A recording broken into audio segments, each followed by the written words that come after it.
Hello bachcho, let's read this question. So this question says a metallic block of density 5 gram per cubic centimeter and having dimension 5 into 5 into 5 cubic centimeter is weigh in water. Its apparent weight will be. इसका हमें क्या बताना है बच्चों, यहाँ पर apparent weight बताना है। ठीक है बच्चों, देखिए इस क्वेश्चन का की कॉन्सेप्ट आप क्या लिख लीजिए बच्चों, यहाँ पर की concept of this question is apparent weight। आपको यहाँ पर लिखना है, क्या लिखना है आपको, apparent weight यहाँ पर फाइंड आउट करके बताना है।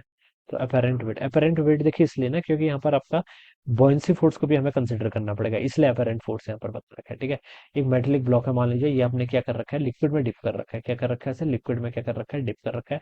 कंप्लीटली इमर्स होगा। ठीक है, अगर क्वेश्चन में कुछ हिंट नहीं दिया तो कंप्लीटली मान लेंगे। इसका मास मान लीजिए एम के इक्वल है, तो एम जी फोर्स तो डाउनवर्ड लगेगा। ठीक है, एक बॉयंसी का फोर्स भी लगेगा ऊपर की तरफ, जिसको मैंने क्या बोल दिया, एफ भी बोल दिया। ये लिक्विड है, लिक्विड की डेंसिटी, लिक्विड आपका बेसिकली वाटर ही है ना, वेट इन वाटर बोल रखा है। ठीक है, तो वाटर की डेंसिटी कितनी होती है, 1 ग्राम पर क्यूबिक सेंटीमीटर या फिर 10⁻³ kg पर मीटर क्यूब होता है। ठीक है, और ये इसकी डेंसिटी को मैं रो एम बोल देता हूँ मेटल की, और इसकी वैल्यू भी क्वेश्चन में गिवन कर रखी है कितनी, यस 5 ग्राम पर सेंटीमीटर क्यूबिक के इक्वल गिवन कर रखी है। ठीक है, ये वैल्यू गिवन है। अब बच्चों देखिए अपेरेंट वेट कितना होगा, अपेरेंट वेट को आप यहाँ पर से लिख सकते हैं, जो आपका डब्ल्यू ए यानी कि अपेरेंट वेट होगा वो हो जाएगा इसका वेट कितना है आपका एम जी, माइनस आपको बॉयंसी फोर्स लग रहा है वो एफ बी के इक्वल हो जाएगा।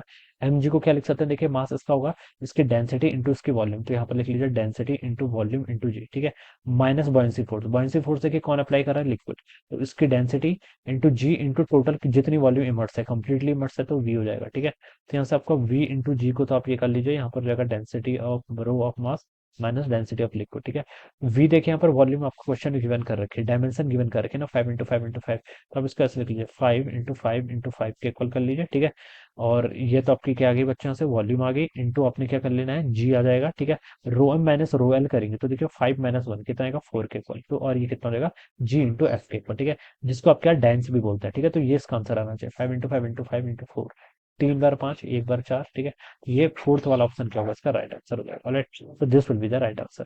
I hope you understood this concept. All the best and thank you so much.